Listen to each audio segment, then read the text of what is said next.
Yo, what is going on, my NGU family? And as y'all seen by the title and the thumbnail, we are finna watch the Patrick Theory, SpongeBob Conspiracy. I'm not gonna lie to you, as like being a kid, bro, I wasn't really paying attention to none of this stuff that was actually happening, like the conspiracy theories and all that other stuff. I was genuinely just watching it because I truly enjoyed SpongeBob, honestly. But as growing up, you start to realize like a lot of that stuff was just genuinely crazy, and it was actually telling us, you know, subliminal messages that we wasn't thinking about. So we are finna watch the Patrick Theory. Make sure you guys go ahead and subscribe, hit that like button and notification bell so you never miss a video from the NGU family. And you already know how we get it. I just smacked my phone. But let's go ahead and get into the video, man. Let's get into the video. Is Patrick a secret genius? That makes sense to me. As much as I love Patrick, one thing that's always been a huge ick is how stupid he can be in certain situations. But as I watch more and more of the show, a question kept popping up in my head. Has Patrick actually been smart this entire time? You probably won't believe me, but Patrick has been showing us his true brain since the very first episode of the show. I mean, if it wasn't for him, SpongeBob probably would have never applied at the Krusty Krab. The first episode, Help Wanted, starts off with the French narrator guy introducing us to the Bikini Bottom. And there's SpongeBob in his pineapple house, totally stoked because he's planning to apply for a job at the Krusty Krab. Today's the big day, Gary. But when he finally... I'm gonna be honest with you. I swear I think that episode only played a certain amount of times of where he actually applied to the Krusty Krab and wanted to start working there. He gets to it, SpongeBob's actually having a moment of self-doubt. Again, he's outside the Krusty Krab, freaking out, thinking he can't do it. And guess who comes to save the day? Patrick. Go SpongeBob! He literally stops SpongeBob from bailing the job and pumps SpongeBob up, reminding him of all his quirky but cool SpongeBob moments, like his first words and making a spatula out of toothpicks. So SpongeBob, now all fired up thanks to Patrick, charges into the Krusty Krab ready to take on the world. And the rest is history. So do you see where I'm getting at? Patrick could have easily told SpongeBob to ditch the Krusty Krab and go have fun with him. But Patrick is logical enough to understand how important this job is for SpongeBob. And even when it comes to himself, Patrick knows what he needs to do to make money. Like in the classic episode Chocolate with Nuts, SpongeBob and Chocolate! I mean, Patrick decide to become entrepreneurs after seeing a fancy living magazine. This guy's so rich, he has a swimming pool in his swimming pool. In this episode, they choose to sell chocolate bars, hoping to achieve the luxurious lifestyle. But it was Patrick that actually came up with the idea to sell the chocolate bars in the first place. Chocolate bar? That's a great idea, Pat. We'll be traveling chocolate bar salesmen. Their road to success had its ups and downs while navigating different sales strategies, and at Bro, one point they even get hustled themselves. But it eventually proved to be a huge hit, earning both Patrick and SpongeBob a bunch of money from a crazy guy obsessed with chocolate, who bought out their entire inventory. Are we living the fancy life yet, SpongeBob? Not yet, Pally. First we gotta spend all the money. Simple, That's delicious, crazy. and cheap, chocolate was the perfect way for them to make a quick buck, and Patrick knew this. It's like he knows what gets the people going. A serious example of this is the episode Squidtastic Voyage, where SpongeBob and Patrick are causing chaos as usual with their crazy dancing and loud music. Squidward, being the grumpy guy he is, gets fed up and plays this annoying tune on his clarinet. But it backfires. SpongeBob goes flying and accidentally lodges Squidward's clarinet's reed in his throat. Nice one, SpongeBob. So they head to Sandy's for help. Sandy's brilliant plan? To shrink down a submarine, go inside Squidward, and retrieve the clarinet reed. I know, like, as we're watching this, is anybody getting nostalgia from this? Like, bro, like me just sitting on the couch, like as a kid, just watching this with like some marshmallows, playing with a silly band in my hand, just something, bro. Like, but hold on, it gets wild. While Sandy's away, Patrick convinces SpongeBob to guard the submarine from the inside. Yep, you heard that right. And they eventually accidentally shrink themselves along with the submarine. Sandy comes back, finds them, and now she has to guide these tiny troublemakers through Squidward's body. And here's the kicker, they end up in Squidward's brain, hitting random stuff and making him lose control.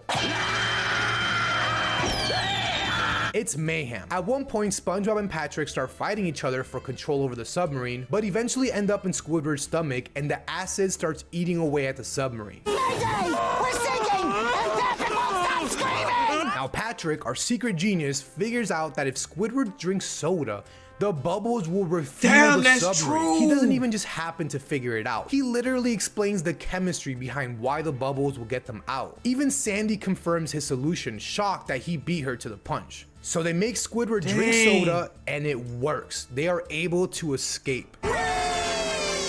Another example is in the episode Dang. Wet Painters, where SpongeBob and Patrick, in their usual hilarious way, end up with the task of painting Mr. Krabs' house. The catch is that Mr. Krabs claims that the paint is permanent and threatens them with dire I remember that. consequences if they get it on anything other than the walls. So have fun with the job. The fun really starts when SpongeBob and Patrick, in their attempt to paint without getting a drop anywhere else, accidentally create a giant bubble that covers up Mr. Krabs' entire house. Except what if for one painting was crucial actually item, like that? his first dollar. That dollar gets a tiny drop of paint on it, and the chaos begins. SpongeBob and Patrick try everything imaginable to remove the paint from Mr. Krabs' dollar. They go through washing machines, spraying it, using tools, and even beating it up with a club and smashing it with a computer. Of course, all their attempts fail hilariously. Then, in a moment of desperation, Patrick breaks into a really accurate monologue where he calls out Mr. Krabs' unrealistic expectations by pointing out that putting any old dollar would be the same as his original dollar. So they decide to do this, but Patrick, in his usual clueless manner, takes out a dollar from his wallet but ends up using it to buy a chocolate bar from Mr. Krabs' candy machine instead. Grab it, Matt! Grab it! Hurry! No, Pat! No!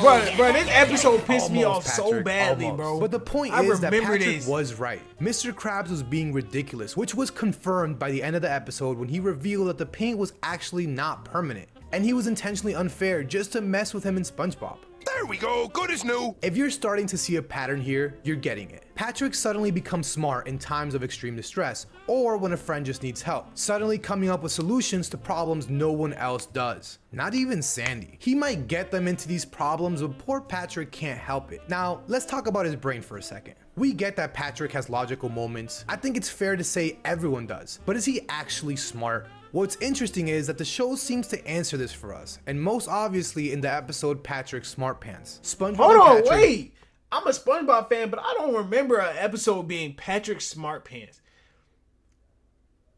Wait, what? go jellyfishing and end up playing tag together. Patrick starts running through a cliff though, and before SpongeBob can warn him, falls off the cliff and breaks his head. At the Okay, bottom yeah, I of the remember cliff, this now. SpongeBob Okay. finds only Patrick's head until his body walks up and screws his head back on. Back to normal, right? Wrong. I find all this laughter to be highly illogical. Patrick suddenly becomes super intelligent and cultured, able to talk lengths about nature, mathematics, art, and music. This newfound intelligence drives a huge wedge between Patrick and SpongeBob, since now Patrick doesn't want to do anything of the things he used to do with SpongeBob. His new profound intelligence makes him a bit too much to handle for even Squidward and Sandy. He criticizes Squidward's clarinet playing, suggesting he finds a new mentor, and he insults Sandy by implying she can't solve certain equations, leading her to kicking him out of her tree dome. Realizing he's too smart for his own good and feeling lonely without his friends, Patrick tries various things to get back to his old self. He even kidnaps SpongeBob to recreate the accident that made him smart in the first place. When SpongeBob finds out it was brain coral that made Patrick smart, not his actual head, Patrick then willingly chooses to be stupid again and runs off giggling with SpongeBob, and their They friendship just now took a repaired. brain core? Now let's talk about this brain coral part, because if you look up what brain coral actually looks like, it looks nothing like what the show made it look like to be. I mean, yes, it is needed to look like Patrick's literal head for the episode to have made sense, but it's deeper than that. If you look at all the time Patrick coincidentally became smart, and you pair that with Patrick's decision at the end of this episode, it's looking like his head is perfectly fine, but chooses to play dumb, or at least doesn't put effort into looking otherwise in order to be happy and have fun with his friends. Or again, only activating his smarts when his friends really need it. When Patrick is smart, he consciously makes the decision that to be dumb is to be happy. Although this seems like a loss, if we take another look at it, Patrick already lost all of his natural intelligence, one specifically called interpersonal intelligence. Interpersonal intelligence is the ability to understand and interact effectively with others. When Patrick became smart, he gained other types of intelligence that are more traditional and associated with being smart, like logical skills with math, a deep understanding of art, music, culture, and a keen eye for nature. Yet, he completely lost his ability to relate and communicate with his friends. It's time we went our separate ways. Our separate Patrick, ways. you're my best friend. His conscious choice to go back to how things were before the brain quarrel demonstrates that he had a valuable set to begin with. And he did. I mean, think about it. Patrick's annoyingly slow nature would drive most people nuts. Yet Patrick still has friends, including his really close friendship with SpongeBob and good relationship with the highly intelligent Sandy Cheeks. Although others get annoyed by Patrick, including SpongeBob, Patrick is highly tolerant, supportive, and able to get along with a variety of people. It's kind of the ultimate finesse, but in a Personality, bro. wholesome way. Personality. He values his interpersonal intelligence above all because that's what allows him to have a happy life with those he loves. He is able to tap into his ideas, his problem-solving skills, and perceptive analysis from time to time if it means helping those loved ones. So whether it's helping his friends make a quick buck or getting them out of trouble, Patrick will always be quick to save the day with a stroke of genius and a smile. Hey, Switch to I ain't even gonna lie to you. Like, some of them points I didn't even think about, but bro, is Patrick really smart? Yeah. Hey man, y'all let me know what y'all think in the comment section. If y'all thought Patrick was smart this whole time, or you was literally genuinely just watching the show just to watch it. You wasn't even thinking about conspiracy theories, because that's just like me. I was just watching it. But hey man, if y'all enjoyed the video, make sure y'all hit that subscribe button and notification bell. Also hit that like and thumbs up so we can push out the videos more to people that don't know about the NG family. And it's your buddy Real PSW. Until the next video, you guys also can comment down below what you want me to watch. Goodbye.